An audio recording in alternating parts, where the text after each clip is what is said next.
Alors, dans n'importe quelle entreprise, qui est vraiment au courant des problèmes? Spontanément, on a tendance à penser que c'est la direction, non? Ceux qui sont tout en haut. Mais la réalité, en fait, est beaucoup, beaucoup plus surprenante. Il existe un véritable fossé dans la perception des choses selon où l'on se trouve dans la hiérarchie. Et cet écart, il a des conséquences énormes. Voilà la question centrale. On part du principe que ceux qui sont au sommet de la pyramide ont la vision la plus claire. Mais est-ce que c'est vraiment le cas? Les chiffres, eux, racontent une histoire complètement différente. Allez, on commence notre exploration tout en haut de la pyramide. C'est là que se prennent les grandes décisions stratégiques, celles qui vont dessiner l'avenir de l'entreprise. Tout en haut, donc, on retrouve la haute direction. Eux, leur regard est tourné vers l'horizon. La stratégie à long terme, les finances, la concurrence.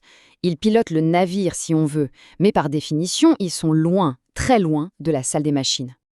Et là, attention, voici le premier chiffre qui fait mal. Selon cette étude, les dirigeants ne sont conscients que de 4% des problèmes réels de leur organisation.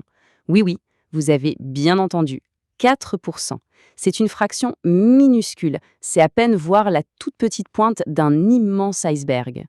D'accord. Descendons d'un niveau. Qu'est-ce qui se passe chez les managers, ceux qui font le lien entre la direction et les équipes? Est-ce que la vision s'améliore un peu? On arrive donc aux managers intermédiaires. Leur rôle est absolument crucial. C'est à eux de traduire la grande stratégie en actions concrètes.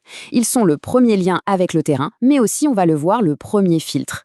Et le chiffre passe à 9%. Bon, c'est un peu mieux, ça a plus que doublé, c'est vrai, mais ça fait surtout dire que plus de 90% des problèmes réels n'atteignent même pas ce niveau. Le fossé d'information reste juste gigantesque. On descend encore d'un cran. Et là, préparez-vous, parce que c'est ici que la perception change radicalement. On ne parle plus d'une petite augmentation, mais bien d'une véritable explosion de la conscience des problèmes. Regardez ce contraste, c'est saisissant. On passe de 9% à 74%. Ce n'est plus une petite marche, c'est un saut de géant. Ce gouffre entre le management et ceux qui sont juste au-dessus du terrain, c'est vraiment le point central de toute cette histoire. Ces chefs d'équipe ou superviseurs, ce sont ceux qui sont sur le terrain tous les jours. C'est eux qui gèrent directement les opérations, qui coordonnent le travail et qui sont en contact permanent avec ceux qui le font. Et voilà le résultat. Ils voient près des 3/4 des problèmes. Forcément, cette proximité avec l'action leur donne une vision tellement plus claire, plus réaliste, des obstacles, des frustrations et de tout ce qui coince au quotidien. Et maintenant, on arrive à la base de la pyramide, là où le travail se fait pour de vrai, là où la théorie se heurte à la pratique. C'est ici que se trouve la vérité, la vraie, sans filtre. La question semble presque rhétorique à ce stade, n'est-ce pas? Après avoir vu la tendance, la réponse paraît évidente, mais ça ne la rend pas moins puissante pour autant. La pyramide est maintenant complète, et la conclusion est sans appel. Ce sont les employés de première ligne, ceux qui sont au cœur de l'action chaque jour, qui ont la vision totale, complète des problèmes. 100%, pas 99, non, 100. L'intégralité des problèmes est connue et vécue par le personnel de terrain. C'est à la base que se trouve la connaissance la plus complète et la plus précise de la santé réelle d'une entreprise. Ok, maintenant qu'on a vu ces chiffres, la question essentielle c'est « et alors ?» Pourquoi cette déconnexion entre le sommet et la base est si critique, si dangereuse pour le succès d'une organisation?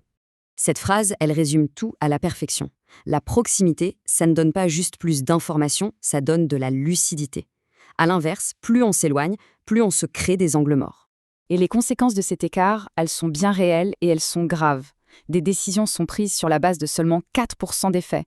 Des opportunités géniales d'amélioration qui viennent du terrain sont tout simplement ratées.